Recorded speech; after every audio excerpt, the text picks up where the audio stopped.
जैसा कि आज जो उपलक्ष्य में हम बैठे हैं महिला दिवस, वो सब आपका ही दिन है और आप अपने लिए ही यहाँ बैठे हुए हैं। तो सबसे पहले तो मैं आपसे जब से बच्चा पैदा होता है और अपनी अंतिम यात्रा जब तक पूरी करता है तब तक उसको कहीं ना कहीं महिला का ही सानिध्य मिलता है। तो आप जो हैं सृष्टि को चलाने वाले हैं, सृष्टि का सृजन करने वाले हैं, सृष्टि का निर्माण करने वाले हैं, बशर्ते कि आपको अपनी शक्ति का जो अंदाजा है वो आपको करना। अच्छा निर्माण करने वाली आप हैं, परिवार को दिशा देने वाली आप हैं, तो अपने अच्छी सेवा वो समाज की कर पाएं ताकि एक अच्छा समाज बन पाए। अभी मैंने पीछे थोड़ा सा बात रखी थी कि बहन बेटियां घर से बाहर जाती हैं तो हमारे मन में बह रहता है। क्यों रहता है? परिवार के अच्छे रहेंगे तो धीरे धीरे सारा समाज ठीक हो जाएगा। तो वो हमारी जिम्मेदारी है कि हम समाज को कैसे ठीक करें। ठीक है ना? तो इतना ही मुझे कहना था। हो, बहू ना हो, पत्नी ना हो, माँ ना हो, वह घर नहीं, वह मकान है। तो मकान से घर बनाने वाली नारी है।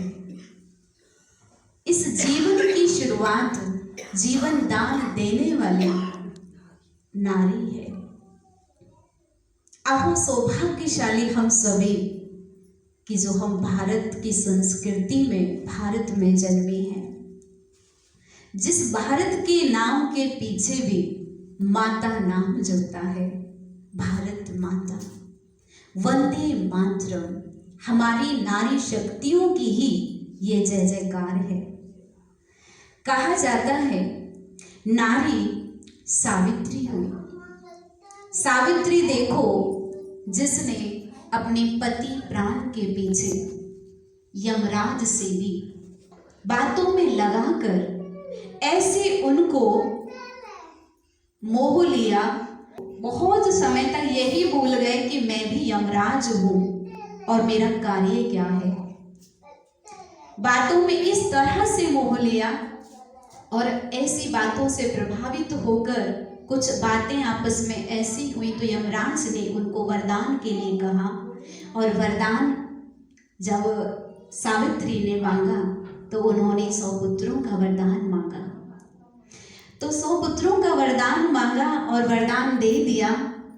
फिर भी वो पति के प्राणों को लेके जा रहे थे तो वो कहती हैं 100 पुत्रों का वरदान दिए जा रहे हो और पति प्राणों को लिए जा रहे हो, क्या मुझे आप बदनाम करना चाहते हो, दुनिया का कलंक लगाना चाहते हो? तो इस बात से उनको अपना कर्म, जो उनका कार्य था, वो वचन, जिस भाव से वो आए थे, वो भी उन्होंने नारी शक्ति के आगे उनको हार माननी पड़ी और पति प्राण उनको छोड़ने पड़े।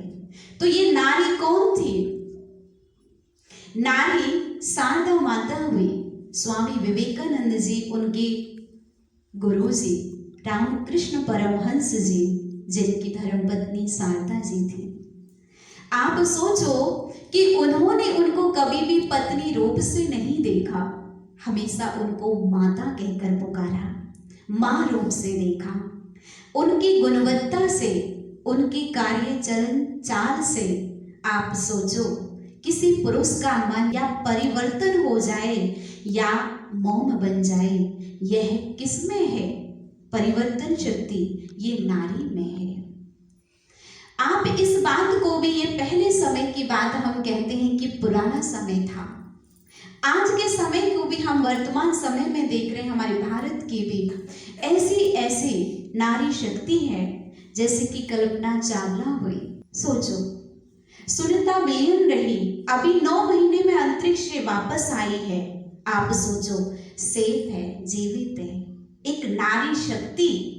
उन्होंने इस शक्ति को बुलंद करके दिखाया है कि पहले जब युद्ध में कोई भी पुरुष जाते थे युद्ध करने के लिए, तो मानते हैं हमारा भारत देश पुरुष प्रधान देश है, लेकिन जब वो युद्ध पर भी जाते थे तो युद्ध पर जाने से पहले किसके सामने नतमस्तक होते थे? दुर्गा माँ के सामने। और घर से अपनी बहन या अपनी पत्नी से टीका लगवाकर, आशीर्वाद लेकर दुआएं लेकर फिर घर से निकलते थे। जीत कब तक अधूरी थी? ये शक्ति वरदान नहीं लेंगे, सुभावना आशीर्वाद नहीं लेंगे, उनको भी पता था कि मेरी जीत नहीं होगी। कि जब एक समाज में, घर परिवार में कोई त्योहार होता है, कोई खुशी का अवसर होता है, उस घर में अगर बहन सजी सजाई वस्त्रों में कहीं दिखाई ना दे, दिवाली हम दीप जलाते हैं, कन्याएं, बहनें, माताएं हमारी जब इस समाज में सुंदर सजे धजे कपड़े पहनकर जब पूजा के लिए निकलती है, दीप रखने के लिए निकलती है, तो दीपावली का त्योहार और जगमगा जाता है। तो ये सुंदर शोभा किसने बढ़ाई? हम नारियों ने बढ़ाई, बहनों ने बढ़ाई। यहाँ तक भी बात सीमित नहीं, जब एक घर में घर की चाबी एक बहन या माता या बहू को सौंपी जाती है, तो वो किसी पुरुष की तरफ कभी इशारा नहीं मिलता, एक माता की तरफ ही इशारा होता है। घर की चाबी सबको पता है किसके पास होगी, मम्मी के पास होगी या बहन के पास होगी। यही तो हम सबकी आस होती है। तो घर की चाबी भी कौन है? नारी है। जिस घर में नारी ना हो तो उस घर का लॉक लगा रहता है ज्यादा समय, क्योंकि पुरुष तो धन कमाने वाला है। यहाँ तक भी नहीं, आज जो हम पूजा करते हैं सरस्वती माँ की, जिससे हम ज्ञान मांगते हैं, ज्ञान धन है, ज्ञान भी मांगते हैं, हमें धन की जरूरत है, तो हमने किसकी पूजा करी? लक्ष्मी जी की पूजा करी। हमें शक्ति की जरूरत है, तो हमने माँ दुर्गा की पूजा करी। तो धन देने वाली, ज्ञान देने वाली, शक्ति देने वाली कौन? नारी शक्ति है, शक्ति है। तो हम इस सोच को अपने जीवन में हम आज ये झांक करके देखें, हमको भी गंगा माँ बनना होगा। जैसे माँ गंगा है, अपने आंचल में सबको समा लेती है, सबको शुद्धता का वरदान देती है। गंगा माँ के पुत्र द्रोणाचार्य जी, आप सभी को पता है, उन्होंने भीष्म पिता में, तो हमको भी वो गंगा माँ बनना होगा, जिससे हमें निर्मलता, शुद्धता का, पावनता का वह वाइब्रेशन हमें अपने घर परिवार में, समाज में, पूरे देश में, विश्व में वह वाइब्रेशन हमको फैलाने होंगे।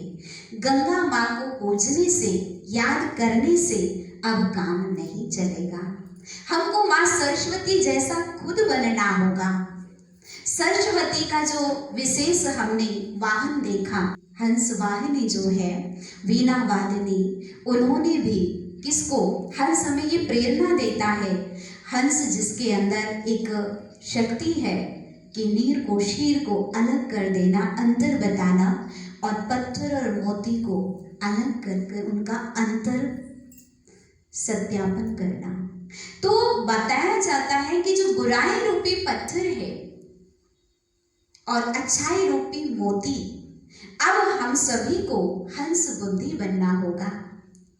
बुराई रूपी पत्थरों को हटाना होगा जीवन में से। आ भी जाएं तो उनसे हमें किनारा करना आना चाहिए, और अच्छाई रूपी मोतियों को हमें आत्मसात, उनको अपने जीवन में भरना होगा। तो आप सभी को यह भी हमें मालूम हो कि जो हमारे वर्तमान में देश के प्रधानमंत्री, उनका भी इसमें 2026 में उन्होंने भी एक अभियान शुरू किया। कौन सा? सशक्त नारी स्वस्थ परिवार। जब नारी सशक्त होगी, शक्तिशाली होगी, तो एक स्वस्थ परिवार का निर्माण कर सकती है। जब नारी सशक्त नहीं होगी, हिम्मतवान नहीं होगी, ज्ञानवान नहीं होगी, तो वह अपने परिवार को सुंदर कैसे बना सकती है, स्वर्ग कैसे बना सकती है। तो हम यह सोचें, हम थोड़ी संख्या में भले हैं आज, लेकिन कहा जाता है एक नारी से घर स्वर्ग बनता है। तो हम सभी अगर अपने जीवन को परिवर्तन करने के लिए ऐसे संकल्प हम लेते हैं, तो कहा जाता है हमारा घर क्या स्वर्ग नहीं बनेगा? हमारे घर का वायुमंडल क्या नहीं बदलेगा? आज हर घर में चिंता, टेंशन, दुख, बहुत ज्यादा एक दूसरे के भाव नहीं मिलना, बदले की भावना, ईर्ष्या, ये क्यों बढ़ता जा रहा है? अभी हमने भाई जी से भी सुना, नारी अगर भोजन बनाते समय उसमें अपने सुंदर विचारों का मसाला रोज डाले तो वास्तव में वो भोजन भी शुद्ध भोजन, प्रसाद बन जाएगा और खाने वालों का मन शुद्ध हो जाएगा, श्रेष्ठ चिंतन में परिवर्तन हो जाएगा। आज हम सभी चिंता करते हैं, चिंतन नहीं। अगर हम आपस में ऐसे ही कुछ समय निकालकर कभी कभार, जिसे भैया बताते हैं कि अपने परिवार को इकट्ठा करके महीने में 2 बार 3 बार आप ऐसे कोई कार्यक्रम रखो, जन्म दिवस है, घर घर में मनाते, आजकल सभी मनाते, लेकिन हम जन्म दिवस का जो लक्ष्य रखें वो हम ये रखें कि हम साथ में बैठकर खाएंगे भी, नाच कूद भी करेंगे, लेकिन हम बाद में 10-20 मिनट या आधा घंटा हम आपस में भाव रखें, अपने परमात्मा के नाम की चर्चा करें, अपनी हम गीता की, जो हमारी भागवत गीता हमको हर उलझे हुए प्रश्नों का उत्तर देती है, हम उसका चिंतन करें, कुछ वार्तालाप में आए तो वास्तव में ही हमारा जीवन सुंदर बन जाएगा, हमारा घर परिवार सुख शांति से समृद्ध हो जाएगा। अज्ञान